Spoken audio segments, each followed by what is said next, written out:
안녕하세요. 크리스찬 독서실입니다. 오늘은 아름답고 행복한 기도의 세계 세 번째 시간입니다. 예배를 인도하고 있는데 처음 보는 중년의 커플이 들어옵니다. 첫인상이 아주 점잖고 세련된 정장 차림의 50대 중반의 성도님들입니다. 그들은 어린 손녀 아이의 손을 잡고 조용히 자리를 잡습니다. 그들은 앉자마자 울기 시작합니다. 찬송을 인도해도 울고 기도를 해도 웁니다. 예배가 끝난 후에 그들이 묻습니다. 목사님, 여기 찬양은 틀리네요. 왜 자꾸 눈물이 날까요? 제 딸도 복음송 가수이고 찬양 테이프를 냈는데 목사님이 찬양을 하시면 눈물을 주체할 수가 없네요. 나는 가만히 웃었습니다. 칭찬이란 언제나 쑥스러운 것이니까요. 아내는 가끔 말합니다. 여보, 당신이 기도하고 찬양하면 가슴이 찡해요. 눈물이 나요. 왜 그럴까요? 나는 생각합니다. 나는 기도하거나 찬양을 할 때 눈물을 흘릴 때가 많이 있습니다. 감정이란 흐르는 것이니 그러한 감정이 전달되는지 모릅니다. 또한 기도와 찬양 인도자의 경험들, 고통의 경험들은 그의 영혼을 열며 내면의 깊은 세계를 경험하게 합니다. 그러므로 고통을 경험할수록, 슬픔을 경험할수록, 좌절을 경험할수록, 버림받음을 경험할수록, 배반을 경험할수록, 가슴의 찢어짐을 경험할수록 인도와 찬양은 깊은 곳으로 갑니다. 말로 표현하기 어려운 심령의 찢김은 기도를 깊은 곳으로 가져다 줍니다.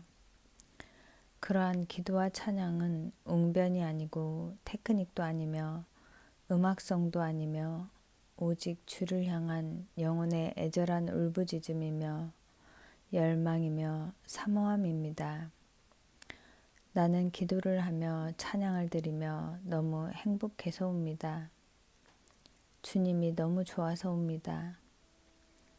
그분께 기도를 드리고 그분께 찬송을 울리면 영혼 깊은 곳에서 기쁨과 감사와 감격과 행복감이 솟구쳐 올라와서 옵니다. 그냥 너무너무 행복해서 이해할 수 없는 그분의 사랑에 기가 막혀서 올 수밖에 없기 때문입니다. 사람이 즐거우면 웃지만 너무 행복하면 웁니다. 10년 만에 전쟁에서 죽은 줄 알았던 아들이 살아서 돌아오면 어머니는 깔깔 웃지 않고 아들을 부둥켜 안고 웁니다. 몇십 년 만에 이산가족이 만나면 그들은 하하 웃지 않고 서로 붙들고 웁니다. 고통은 기도를 낳고 기도는 눈물을 일으키며 눈물은 치유이고 행복입니다. 눈물 속에 기쁨이 있고 고통 속에 천국이 있습니다. 더 주님을 깊이 알아갈 수만 있다면, 더 깊은 찬양과 기도를 드릴 수만 있다면 고통과 찢김은 얼마나 황홀하고 아름다운 것이겠습니까? 고통을 두려워하지 마십시오. 고통은 우리와 친구입니다. 고통은 기도를 아름답게 만듭니다. 잘 소화할 수만 있다면 고통은 행복이며 우리의 기도를 깊고 아름답게 만들어주는 것입니다. 내적 기도가 주님의 음성을 듣습니다. 큰 교회 사모님이 고속버스를 탔습니다. 사모님의 옆자리에는 초라한 행색의 아주머니가 타고 있었습니다. 고속도로에 진입했는데 이 아주머니가 방언 기도를 시작합니다. 달달달달 돌돌돌돌. 사모님은 기분이 상했습니다. 여기가 교회냐 별나게도 믿는군. 물론 속으로 말했지요. 그 아주머니가 일어섭니다. 버스는 달리고 있는데 통로로 나갑니다. 그녀는 맨 앞자리에 가더니 운전기사에게 말합니다. 저 내릴 거예요. 내려주세요. 그녀는 야단을 맞습니다. 아줌마, 이게 동네 버스인 줄 알아요? 그녀는 할 수 없이 제자리로 돌아옵니다. 사모님은 기분이 더 상합니다. 예수 망신을 혼자 다 시키는군. 아주머니는 계속 기도합니다. 따따따따 또또또또. 그러더니 그녀는 다시 나갑니다. 이번엔 좀 더 큰 소리로 야단을 맞습니다. 그녀는 다시 돌아옵니다. 이제 그녀의 기도 소리는 더 커졌습니다. 아르비라 사르비라. 그녀는 이제 짐을 들고 나갑니다. 안 내려주면 창문으로 뛰어내리겠다고 말합니다. 기가 막힌 기사님은 한참을 투덜거리며 갓길에 차를 세우고 그녀를 내려줍니다. 그리고 나서 불과 몇 분이 지난 후 차는 미끄러져 언덕을 구릅니다. 사람들이 많이 다쳤습니다. 사모님도 조금 다쳤습니다. 그러나 사모님은 몸보다 마음을 더 다쳤습니다. 그녀는 울면서 기도했습니다. 주님, 제가 사모예요. 그런데 누구한테는 알려주시고 왜 저한테는 알려주지 않으세요? 정말 억울합니다. 주님은 말씀하십니다. 사랑하는 딸아, 나는 사람을 차별하지 않는다. 나는 모두에게 말한다. 그리고 네게도 말했다. 그러나 내가 나의 음성을 듣지 않았을 뿐이다. 내 마음이 나를 향하고 있지 않았을 뿐이다. 주님의 음성을 듣기 위하여 우리는 우리의 마음을 내부로 돌려야 합니다. 당신의 시선이 외부에 치우치지 않게 하십시오. 바깥의 환경에 너무 민감하지 마십시오. 거기에는 주님의 음성과 임재가 없습니다. 미숙한 영혼일수록 그 마음이 바깥 일에 매여 있습니다. 거기에는 소란함과 분주함, 근심과 염려만이 가득합니다. 당신의 관심을 내부로 돌리십시오. 당신의 겉사람은 밖에서 활동해도 당신의 의식은 항상 내면의 소리에 안테나를 세우십시오. 기도는 당신을 내면의 세계로 인도해 줍니다. 그리고 내적인 귀를 열어줍니다.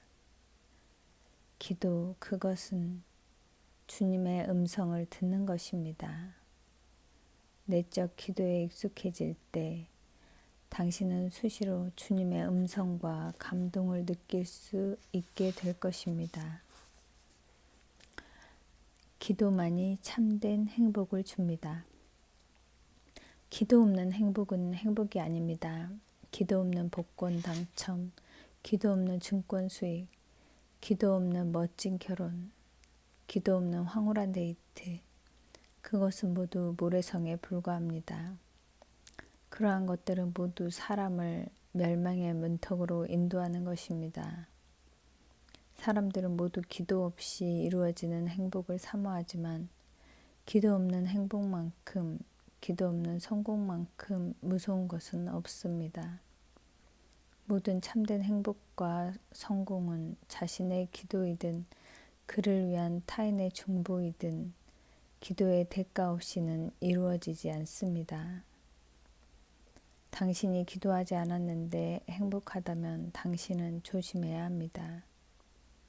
당신을 위해 기도하는 사람이 없는데도 불구하고 당신의 모든 환경이 잘 풀리는 듯이 보인다면 당신은 경계심을 늦추지 말아야 합니다. 왜냐하면 기도 없는 행복은 마귀의 작품이며 마귀가 주는 즐거움에는 공짜가 없기 때문입니다. 성도가 무릎 꿇을 때 그는 모든 것을 얻은 것입니다. 성도가 무릎 꿇을 때 그는 이미 승리자입니다. 그는 성공자입니다. 그는 가난해도 행복하고 부유해도 행복합니다. 무릎을 꿇을 때 그는 실패해도 행복하고 성공해도 행복합니다. 그는 배고파도 행복하고 배가 불러도 행복합니다. 그는 사랑받아도 행복하고 미움받아도 행복합니다. 그의 기도가 응답이 되어도 행복하고 응답이 되지 않았을지라도 그는 행복합니다. 그의 기도가 이미 행복의 주인 되시는 주님을 향하고 있기 때문입니다. 사람들의 행복은 모두 바깥에서 오지만 지도자의 행복은 그의 내부에서 나옵니다. 사람들의 행복은 모두 바깥에서 오지만 지도자의 행복은 그의 내부에서 나옵니다. 사람들은 바깥 세계에서 이탈되지 않으려고 경쟁에서 뒤떨어지지 않으려고 안간힘을 쓰지만 기도하는 사람은 내면을 지키기 위해 애를 씁니다. 내부에서 진정한 것을 발견할 때 그는 외부의 문제들을 극복할 수 있습니다. 어떠한 어려움도 그를 넘어뜨리지 못합니다. 기도는 진정한 행복입니다. 당신이 무릎을 꿇을 때 당신은 이미 모든 것을 얻은 것입니다. 당신은 더 이상 얻을 것이 없습니다. 기도는 진정한 행복입니다. 무능함의 발견이 기도를 간절하게 합니다. 교만한 사람은 기도하지 않습니다. 재능이 뛰어난 사람은 기도하기 어렵습니다. 설교를 잘하는 사람도 설교 전에 기도하기 어렵습니다. 겁이 없는 사람도 웬만해서는 기도하지 않습니다. 그리고 그것을 자랑으로 여깁니다. 무능하고 부족하고 겁이 많고 어쩔 줄 모르는 사람만이 기도의 무릎을 꿇을 수 있습니다. 사실 사람은 모두 무능합니다. 사람은 혼자 아무것도 할 수 없습니다. 가르치는 사람이 1000마디를 해도 주님이 역사하지 않으면 듣는 사람은 깨닫지 못합니다.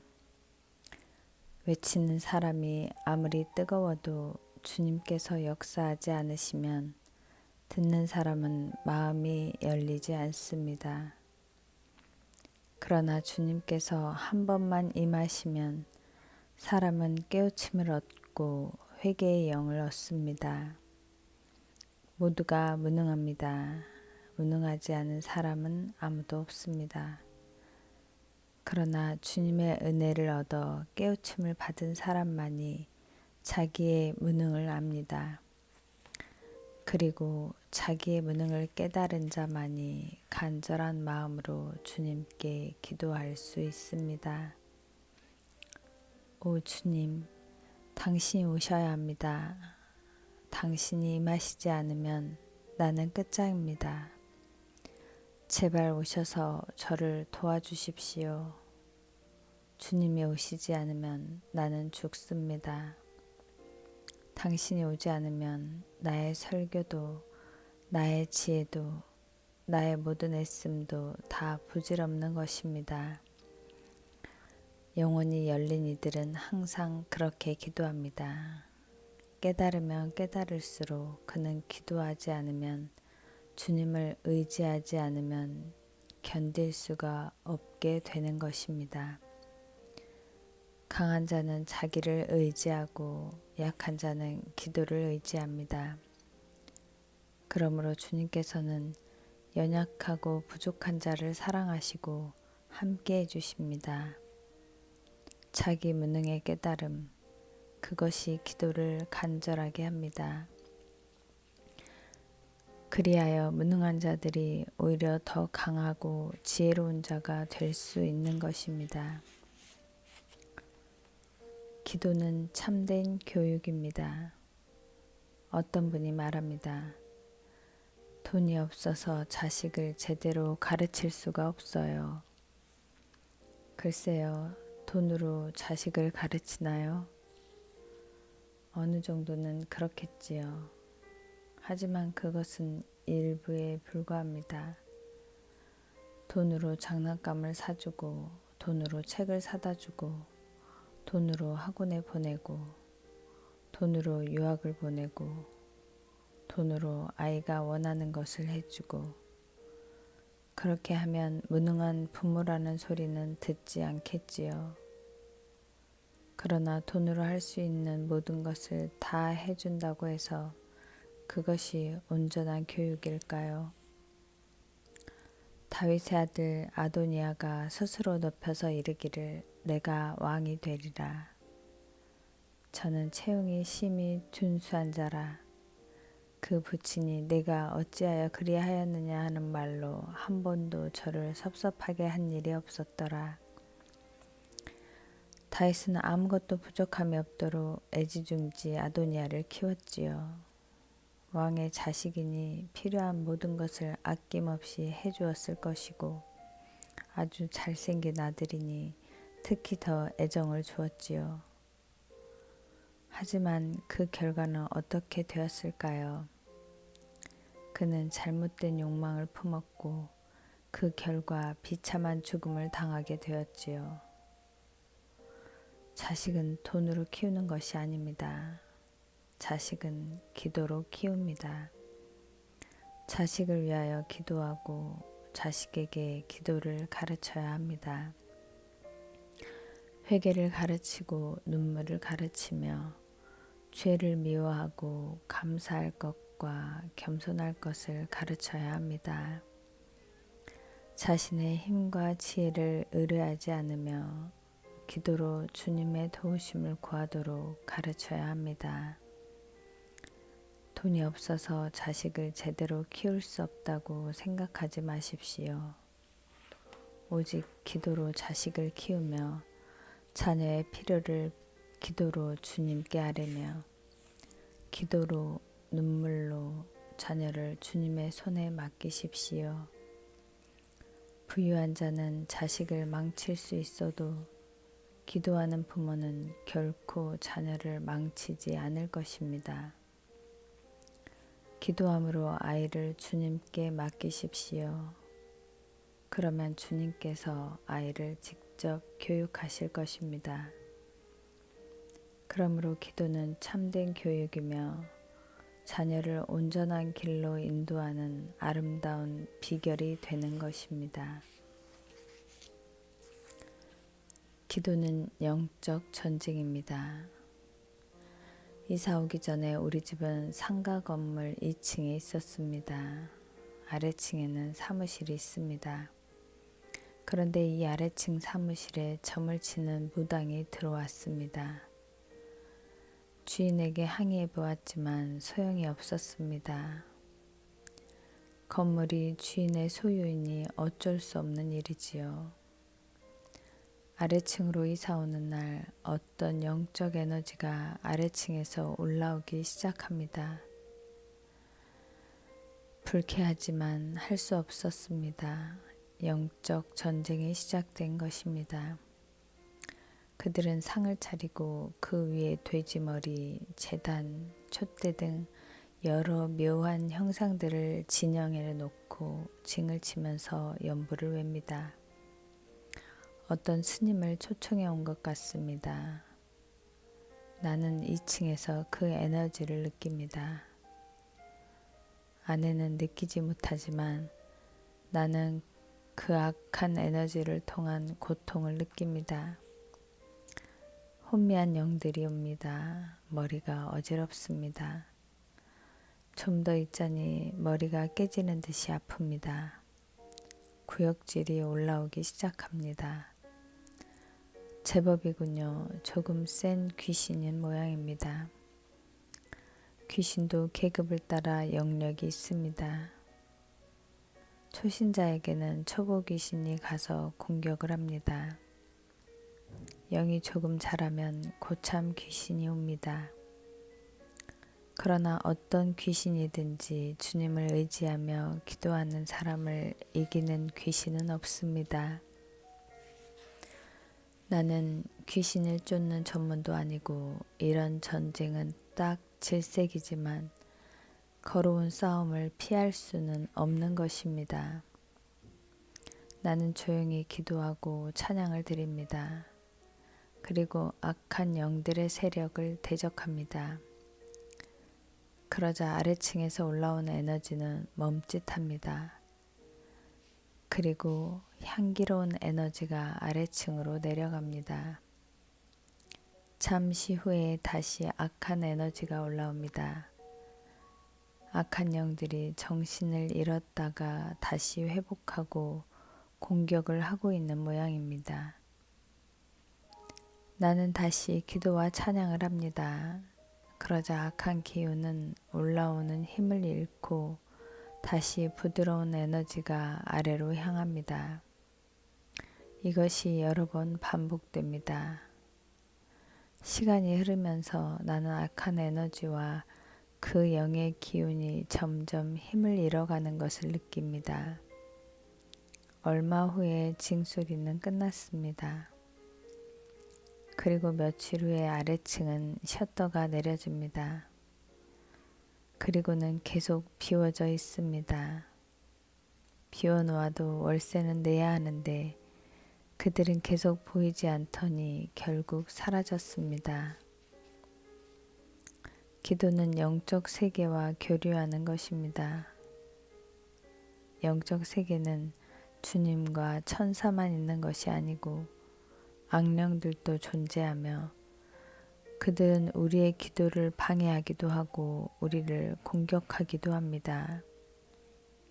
그러므로 기도에는 영적 전쟁이 있는 것입니다.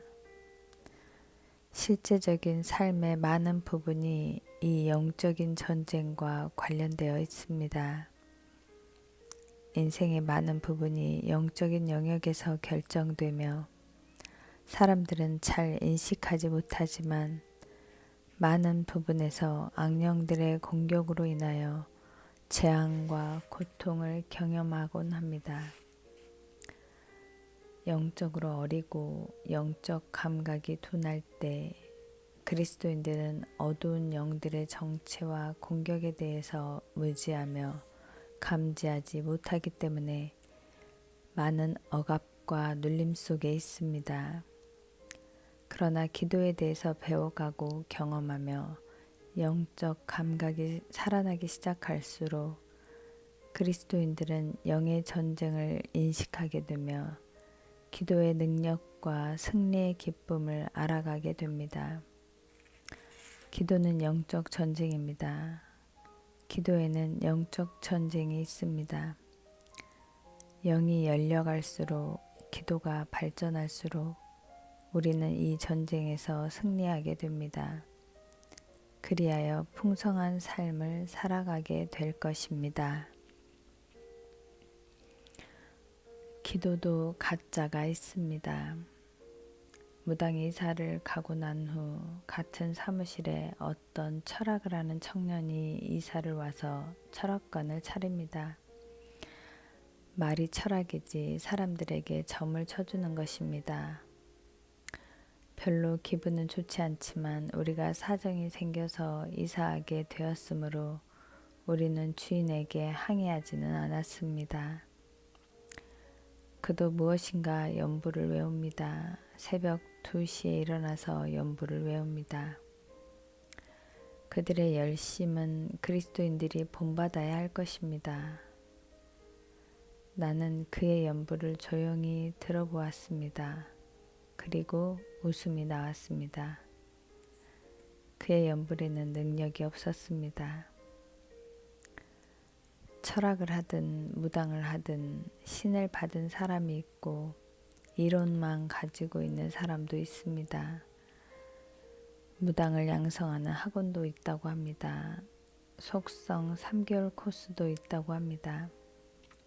물론 그런 것은 다 엉터리입니다.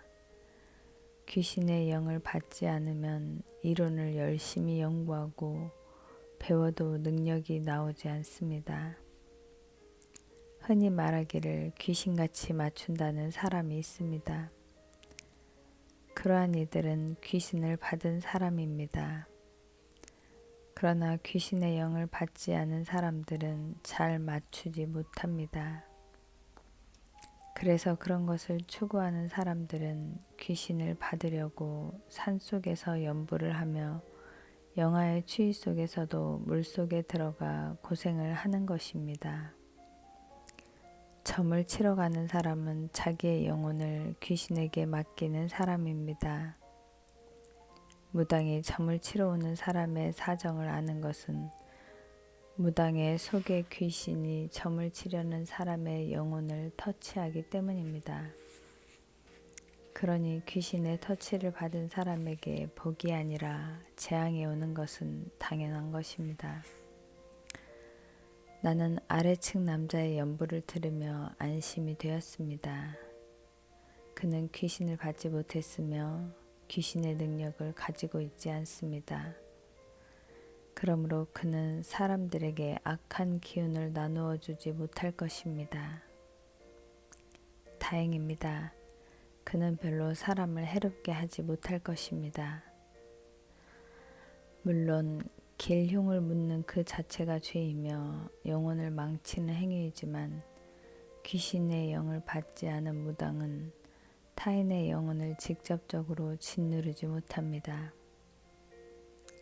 무당도 귀신을 받은 무당과 이론뿐의 무당이 있듯이 신자도 그렇습니다. 주의 영을 충만하게 받은 사람이 있고 이론만을 가지고 있는 사람이 있습니다. 이와 같이 기도에도 가짜가 있습니다.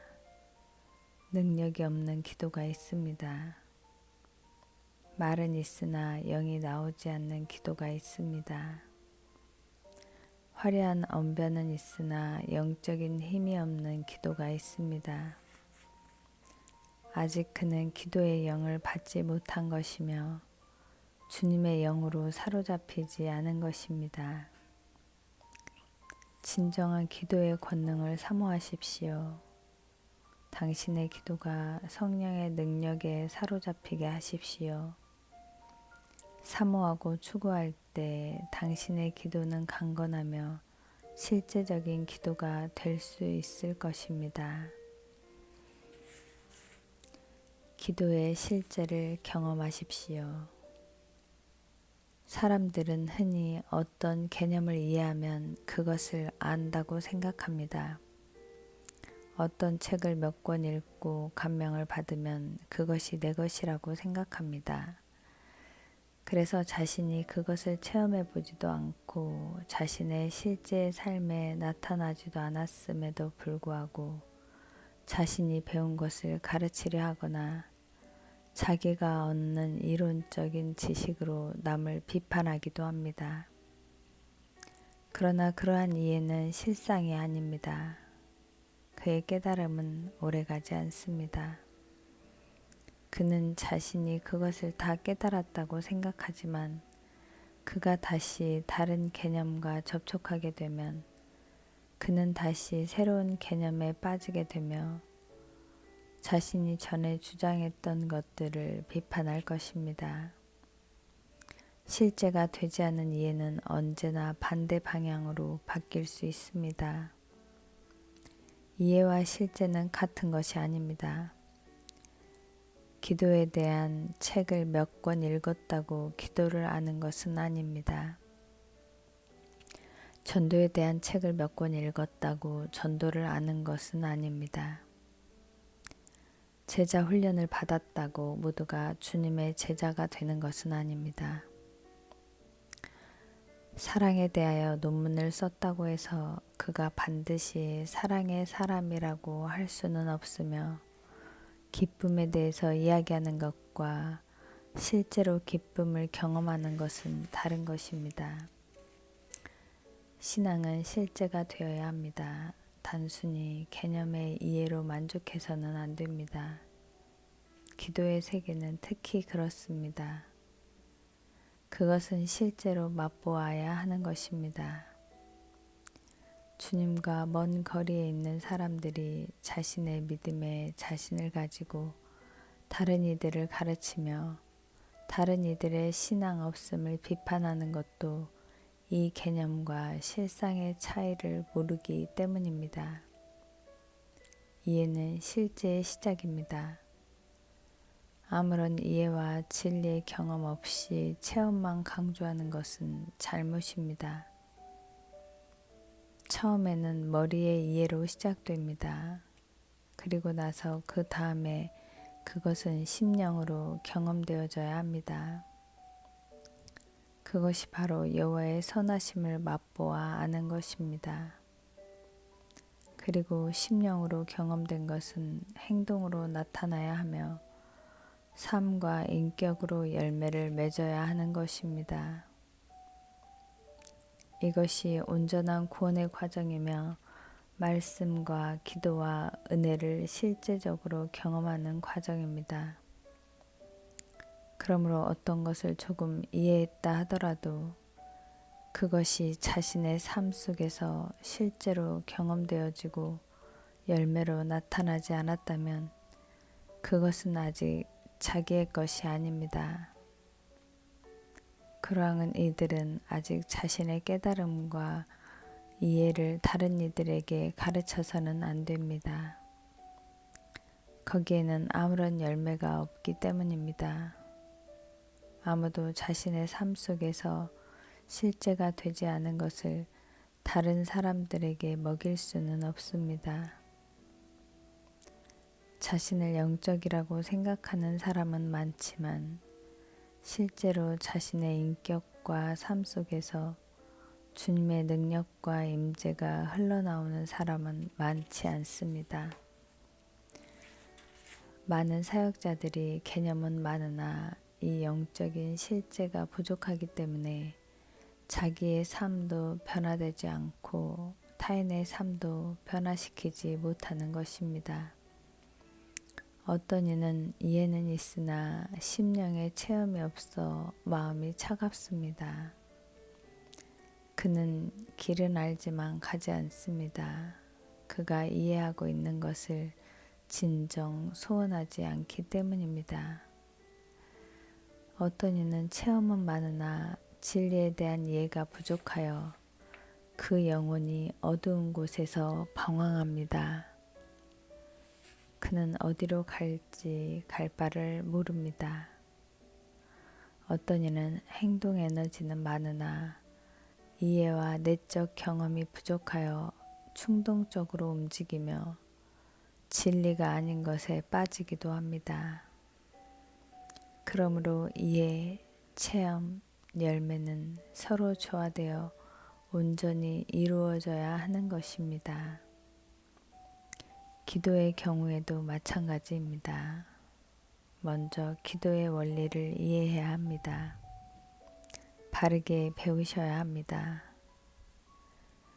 그 다음에 기도의 맛과 감동을 경험해야 합니다. 기도의 맛을 경험하지 못하면 아무도 기도를 즐길 수 없으며 기도의 깊은 세계에 들어갈 수 없습니다. 그것은 말씀의 경우에도 마찬가지입니다. 먼저 말씀을 이해해야 하며 그 다음에 그것을 경험해야 하며 그 진리와 경험들이 당신의 삶과 인격에 배어 실제 삶에서 나타나야 합니다. 그때 당신은 약간의 실상을 얻은 것입니다. 주님은 항상 열매를 요구하십니다. 주님께서는 단순히 당신의 지식을 묻지 않으시며 깨달음과 체험의 결과로 실제적인 변화와 삶의 결과를 요구하십니다.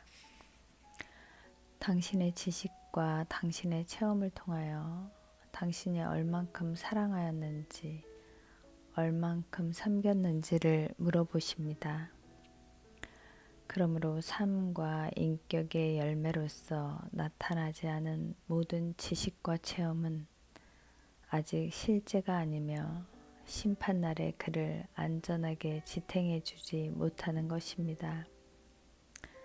당신은 지금 기도의 학교에 입학하였습니다. 부디 열심히 바른 지식을 얻으며 그것을 경험하고 맛보십시오. 그리고 그것이 당신의 삶에 나타나게 하십시오. 그것이 당신의 영혼에 유익이 될 것입니다. 기도가 개념이 아닌 실상이 되어야 합니다. 기도의 이론이 아닌 기도의 실제를 경험하십시오. 그렇게 할 때 당신의 영혼은 풍성해지며 변화된 삶을 경험할 수 있게 될 것입니다. 기도는 방법이 아닙니다. 기도는 실상이며 방법이 아닙니다. 여기저기서 영적인 훈련을 많이 받으면 대체로 사람들은 방법에 있어서 발전하고 지식은 늘어나지만 기도의 테크닉도 좋아지지만 기도를 통해서 경험하는 실제는 줄어듭니다. 이것저것 훈련도 많이 받고 여러 과정과 단계를 통과하기도 하지만 그 자신의 삶에서는 참된 평화와 사랑을 경험하지 못하는 이들을 나는 많이 보았습니다. 그러다가 현실적인 어려운 문제가 생기고 그로 인하여 중심이 흔들리면서 그는 비로소 자신과 주님과의 관계가 그 끈이 얼마나 허술한 것이며 자신이 얼마나 주님과 먼 곳에 있는지 깨닫는 것을 나는 많이 보았습니다. 그러할 때 그들은 자신들이 가지고 있는 것이 하나의 지식이며 테크닉일 뿐 실제적인 것이 아니라는 사실을 발견하게 되는 것입니다. 10여 년 동안 목회를 하면서 나는 상담을 해준 경험이 많이 있었습니다. 작은 상담실에서 대화를 하며 상담을 받고 나간 이들은 대부분 눈이 부어서 나가곤 했습니다. 그래서 사람들은 상담실을 고문실이라고 불렀습니다. 누군가 물었습니다. 목사님, 그러한 고문의 비결이 뭡니까? 상담의 비결이 뭐지요? 어떤 식으로 하기에 그렇게 사람들이 마음을 열고 통곡을 하나요? 나는 대답합니다. 그것은 사랑입니다. 그것은 테크닉이 아닙니다.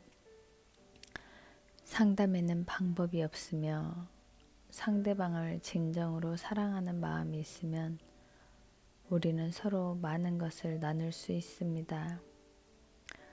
고통을 호소하는 이들은 상대방이 자신을 사랑하는지 아닌지를 알 수 있습니다. 상대방이 진정으로 자신을 염려하고 걱정해 주는지 알 수 있습니다. 대부분의 경우 그들이 원하는 것은 딱 떨어지는 해답이 아니라 이해받고 싶고 마음을 나누고 싶은 것이기 때문입니다. 그러므로 그들은 상담자와 마음이 하나로 통할 때 같이 울고 같이 웃으며 서로를 나눌 수 있게 되는 것입니다. 그것은 기도도 마찬가지입니다. 기도는 방법이 아닙니다. 기도에도 방법이 있지만 그것보다 더 중요한 것은 중심입니다. 우리가 주님을 중심으로 사랑한다면 주님은 우리의 마음을 아실 것입니다. 그리고 우리에게 가까이 임하실 것입니다. 그러나 우리의 마음이 주님이 아닌 다른 것으로 가득하다면 우리가 아무리 다양한 기도의 테크닉을 사용해도 우리는 주님 곁으로 가까이 나아갈 수 없을 것입니다. 우리는 기도에 있어서 테크닉이 발전해서는 안 됩니다. 우리 영혼이 깨어나야 하며 심령이 발전해야 합니다. 지식만이 발전해서는 안 되며 주를 향한 애정이 더 깊은 곳으로 나아가야 합니다. 기도는 테크닉이 아닙니다. 기도는 사랑입니다. 기도는 방법이 아닙니다. 그것은 애정입니다. 우리가 방법보다 주를 사랑하며 우리의 마음속에 주를 향한 갈망과 열정이 충만하게 될 때 우리의 기도는 좀 더 발전해 가게 될 것입니다. 감사합니다.